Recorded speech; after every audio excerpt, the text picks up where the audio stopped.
You too, Brutus. These two words were more than just a dagger plunged into the heart of an empire. They were the raw, gut-wrenching expression of a great leader's last breath, a moment of pure and agonizing betrayal. 23 stabs. Each one was not merely a physical wound.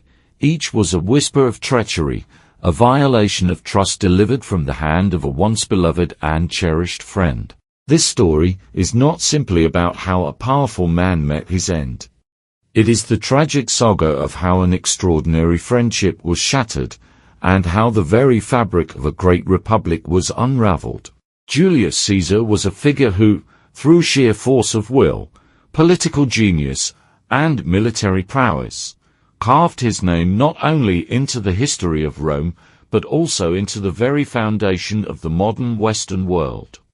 His meteoric rise was a spectacle of ambition and triumph. From the dusty plains of Gaul, where he led his legions to unprecedented victories, to the bustling streets of Rome, where his charisma and public works won him the adoration of the plebeians, Caesar seemed unstoppable.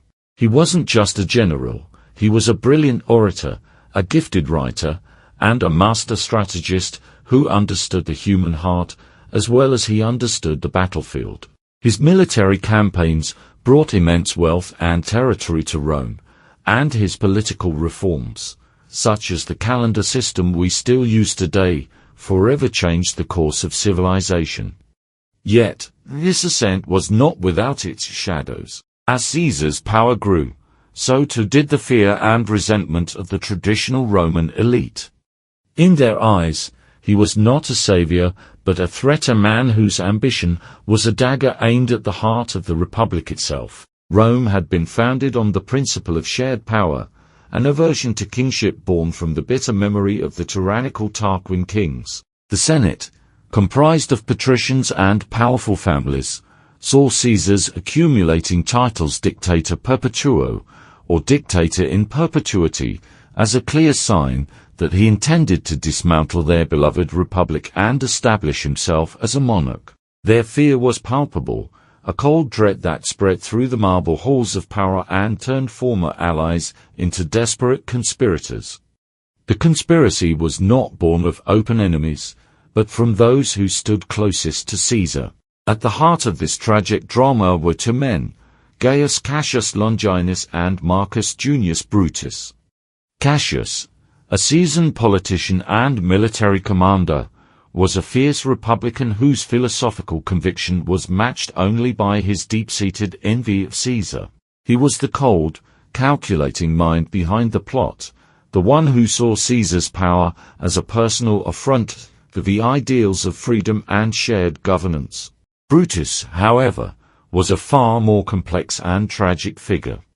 He was a protege of Caesar, a man whom the great dictator loved and trusted like a son. Some historical accounts even suggest a deeper familial bond, a secret whispered in the corridors of power that Brutus might have been Caesar's illegitimate son.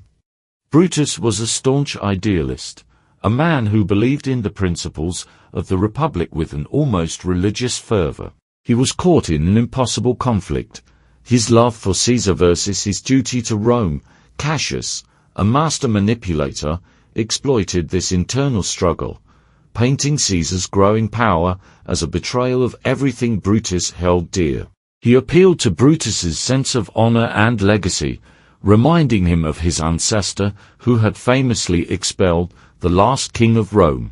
Cassius's constant badgering, combined with a series of forged letters from citizens imploring Brutus to wake up and save the Republic, ultimately swayed him. Brutus's decision to join the plot was not one of personal gain or hatred, but a terrible choice made in the name of a higher, albeit misguided, purpose. The morning of March 1544 BCE was filled with omens that seemed to scream a warning. Caesar's wife, Calpurnia, had a terrifying dream in which she saw her husband's statue collapse and his body covered in blood. Seers had warned him of the Ides of March for weeks. Yet, ever the fatalist, Caesar brushed aside these warnings. He was a man who believed in destiny, and he walked confidently into the lion's den. When he arrived at the Theater of Pompey, where the Senate was meeting, the conspirators were already in place. They surrounded him, their daggers concealed beneath their togas. One by one, they approached under the guise of paying their respects or presenting petitions. The first blow was a shock, a sudden pain that barely registered before the storm began. The conspirators, a group of 60 senators, fell upon him in a chaotic frenzy of steel and betrayal. In the initial moments, Caesar tried to fight back, lashing out with his stylus and attempting to escape the circle of killers. He recognized every face, each a former friend, a colleague, a man he had shown clemency to after the Civil War. He saw Gaius Trebonius, who had presented him with a petition to distract him. He saw Publius Aurelius Casca, who struck the first clumsy blow. But each attempt to defend himself was met with another cold, hard thrust. The pain was excruciating, but it was the betrayal that truly broke him.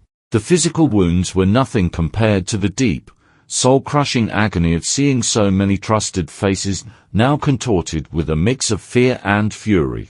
And then, in the final moments of his life, a figure approached, dagger in hand, prepared to deliver the final, lethal blow. It was Brutus. Seeing him, Caesar's will to live, his will to fight, evaporated. The shock was complete. All the pain, all the disappointment, all the love he had for this man, crystallized into those two unforgettable words, "You too, Brutus."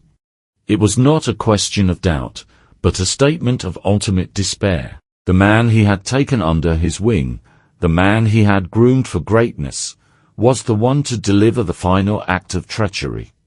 The dagger plunged deep, and Caesar fell, his blood staining the marble steps at the foot of a statue of his great rival, Pompey the Great. The assassins, believing they had liberated Rome, stood over his corpse, raising their bloody daggers in triumph. But their victory was an illusion. The assassins had killed a man, but in doing so, they had also killed the Roman Republic. The public, who had loved Caesar, was enraged. They saw not a tyrant's deserved end, but the brutal murder of their hero. The ensuing chaos and power vacuum led to a bloody civil war, pitting Caesar's avengers, chiefly his loyal general Marcus Antonius and his shrewd, politically savvy adopted son Octavianus, against the conspirators, who were eventually hunted down and destroyed. Brutus and Cassius would meet their end in the Battle of Philippi, their dream of a restored republic dying with them. The vacuum left by Caesar's death was not filled by a republic, but by the very thing the conspirators feared most, a new, powerful empire, with Octavianus at its head, eventually becoming the first Roman emperor, Augustus. The 23 stabs did more than take a life. They brought about the end of an era and the birth of a new world, leaving an indelible mark on history that still resonates today.